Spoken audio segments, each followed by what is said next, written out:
L'émotion est forte après la mort de Rémi Fraisse, dans des circonstances qui ne sont pas encore claires. Est-ce que vous demandez ce matin une enquête indépendante sur le rôle des manifestants et le rôle des CRS? La mort d'un homme qui se bat pour ses idées dans une démocratie, c'est un drame.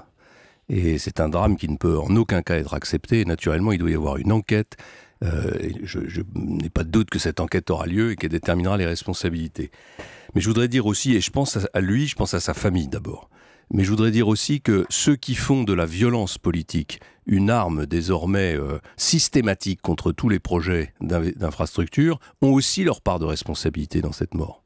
On est dans une démocratie, on est dans une république, il y a des élections, il y a des choix qui sont faits par les Français. Quand on n'est pas d'accord avec ces choix, il y a la justice.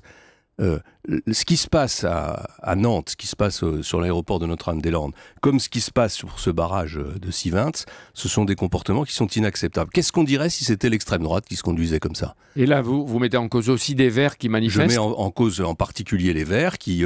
on dit que c'est des casseurs qui étaient au premier rang dans ces manifestations, mais en réalité, c'est pas des casseurs, c'est des extrémistes politiques. Alors je ne dis pas que c'est les Verts qui soutiennent ces extrémismes, enfin ils sont ensemble, et d'une certaine façon, ils agissent ensemble.